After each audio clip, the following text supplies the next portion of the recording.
দীপ্ত সংবাদে আপনাদের সাথে আছি আমি ইয়াসমিন সুমনা। ভারী বর্ষণ ও পাহাড়ি ঢলে চট্টগ্রামের সাতকানিয়ায় বন্যা পরিস্থিতির অবনতি হচ্ছে। সাঙ্গু ও ডলু নদীর পানি বেড়ে অন্তত 17টি ইউনিয়ন ও পৌরসভার নিম্নাঞ্চল প্লাবিত হয়েছে। বন্যার পানি প্রবেশ করেছে সাতকানিয়া আদালত ও উপজেলা পরিষদ চত্বরেও।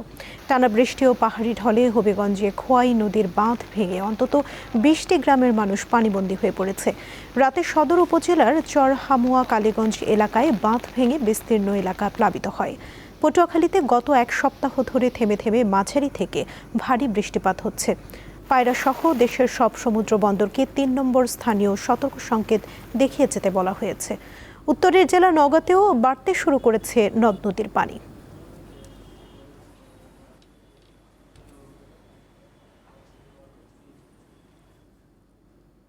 হবিগঞ্জে বাঁধ ভেঙে বিস্তীর্ণ এলাকা প্লাবিত হওয়ার ঘটনায় কয়েক হাজার একর ফসলি জমি পানির নিচে তলিয়ে গেছে। আকস্মিক প্লাবনে অনেকেই কোনো উপায় না পেয়ে উঁচু রাস্তা বা বাঁধে আশ্রয় নিয়েছে। কাল সন্ধ্যায় হবিগঞ্জ সদর উপজেলার কালীগঞ্জে কয় নদীর যে অক্ষতি ছিল সেটি ভেঙে যায়। তখন তাৎক্ষণিক দ্রুত বেগে পানি কয়েকটি গ্রামে প্রবেশ করে। এতে করে বিশেষ করে হবিগঞ্জ সদর উপজেলার লস্করপুর ইউনিয়নের প্রায় 15টি গ্রাম প্লাবিত হয়। আজ সকাল পর্যন্ত আমরা দেখলাম যে বাহুবল উপজেলার লামাতাসি এবং বানিয়াচং উপজেলার কয়েকটি গ্রাম সহ এখন পর্যন্ত 25টি গ্রাম প্লাবিত হয়েছে। এই গ্রামগুলো প্লাবিত হওয়ার কারণে বিশেষ করে এখানকার সাধারণ মানুষ অনেকটা দুর্ভোগে পড়েছেন। বাংলা ছুটতে গেছি এখানে আর কিচ্ছু করার নাই, নিরুভাই বাচ্চা কাচ্চা লইয়া কোনো মতো করছি। আর বাড়ি যা যাবি তা হানিয়ে পাশা নিয়ে গিয়া বাচ্চা কাচ্চা লই আমরা অসহায় করছি, আমরা কই যাইমু, গরু বাছুর লই অসহায় আছি, গরু বাছুর বাড়ি ফিরে দিয়েছে। ইউনিয়নের আমরা বাঙ্গায় প্লাবিত হয়ে গেছি। 8-10টা গ্রাম আমরা পানি নষ্ট করছে। আমরা গরু বাছুর মানুষ আমরা খুব অশান্তিতে আছি। আমরা দেখেছি যে তারা আজকে সকাল থেকে বিভিন্ন আশ্রয় কেন্দ্রে উঠেছেন এবং অনেকেই গরু ছাগল এবং আসবাবপত্র নিয়ে তাদের আত্মীয় স্বজনের বাড়িতে উঠেছেন। তবে এখন পর্যন্ত সরকারিভাবে তাদেরকে কোনো বরাদ্দ দেওয়া হয়নি। যদিও জেলা প্রশাসন আমাদের জানিয়েছে বন্যা দুর্গতদের জন্য তাৎক্ষণিকভাবে 8টি আশ্রয় কেন্দ্র প্রস্তুত করা হয়েছে এবং একই সাথে 5 লক্ষ টাকা এবং 100 টন চাল বরাদ্দ দেওয়া হয়েছে এবং প্রায় 1800টি শুকনো খাবারের প্যাকেট প্রস্তুত করা হয়েছে। তবে পানি উন্নয়ন বোর্ড যেটা বলছে যে বাঁধ ভেঙে যাওয়া স্থল তারা পরিদর্শন করেছেন এবং তারা তদারকি করছেন এবং দ্রুত কিভাবে মেরামত করা যায় সে বিষয়ে তারা কাজ করছেন। তো প্রশাসন কিন্তু সার্বিক পরিস্থিতি মোকাবেলায় তারা কাজ করছে এবং সাধারণ মানুষকে সতর্ক থাকার জন্য তারা কিন্তু আহ্বান জানাচ্ছেন। এই ছিল আমার কাছে হবিগঞ্জ থেকে বন্যা পরিস্থিতি। চলতি জুলাই মাস জুড়ে নিয়মিত বৃষ্টির পূর্বাভাস দিয়েছে আবহাওয়া অধিদপ্তর। তবে চলমান বৃষ্টিপাত 2 দিন পর থেকে কিছুটা কমতে পারে বলেও জানানো হয়েছে। সাগরের জন্য আমরা যে 3 নম্বর স্থানীয় সতর্ক সংকেত যেটা ছিল ওটা এখনও চলমান রয়েছে। কারণ হচ্ছে সাগরে মাঝে মাঝে দমকা ঝড়ো হয়, তারপরে হচ্ছে আপনার বিশেষ করে ওইসব জায়গায় বড় ধরনের ঢেউ হতে পারে যেহেতু প্রেশার গ্রেডিয়েন্ট আছে।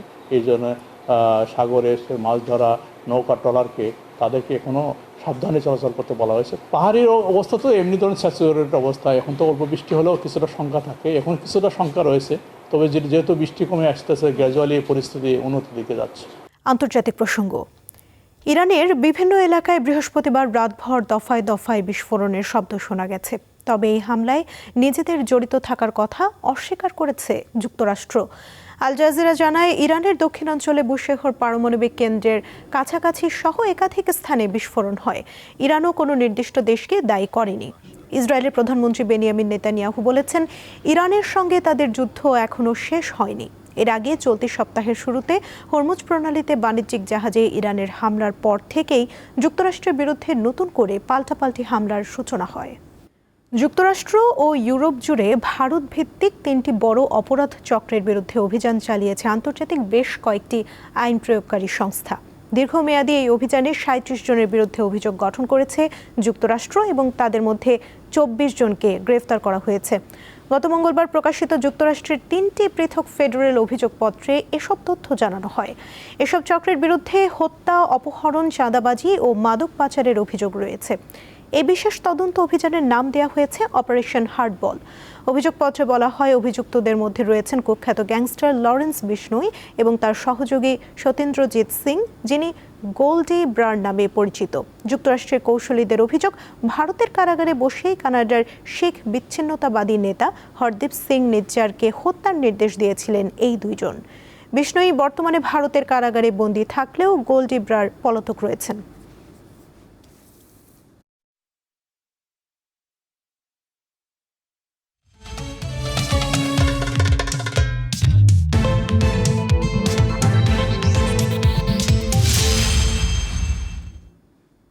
এবারে ফুটবল বিশ্বকাপ 2026।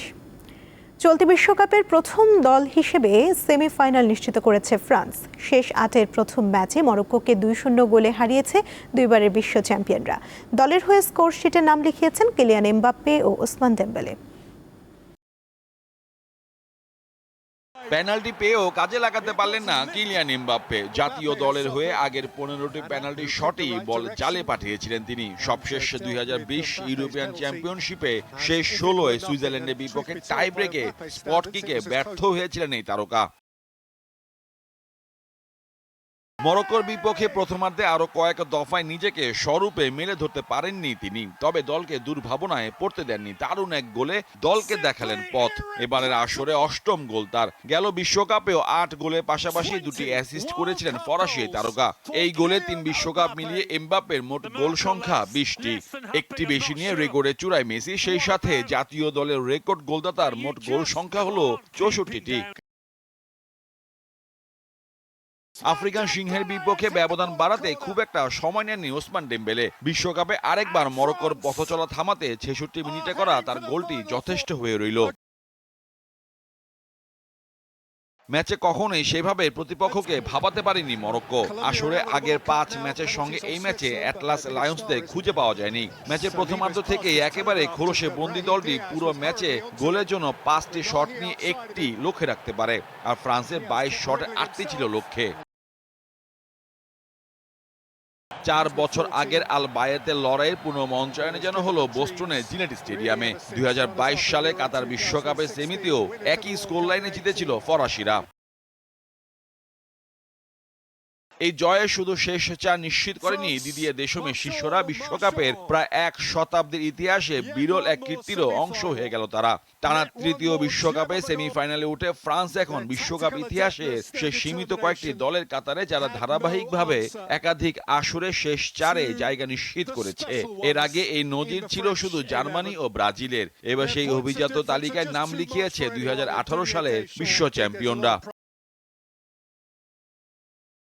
সেমিফাইনালে জয় পেলে টানা 2য়বারের মতো এবং ইতিহাসে 4থবারের মতো বিশ্বকাপে ফাইনালে খেলার আরেক ইতিহাস করার সুযোগ ফরাসিদের সামনে। মোহাম্মদ হাসিব, দীপ্ত স্পোর্টস। এই ছিল এখনকার মতো। পরবর্তী সংবাদ বিকেল 5টায় দেখার আমন্ত্রণ রইল। এছাড়া আরও তথ্য পেতে যুক্ত থাকুন দীপ্ত ডিজিটাল প্ল্যাটফর্মের সাথে। ধন্যবাদ সবাইকে।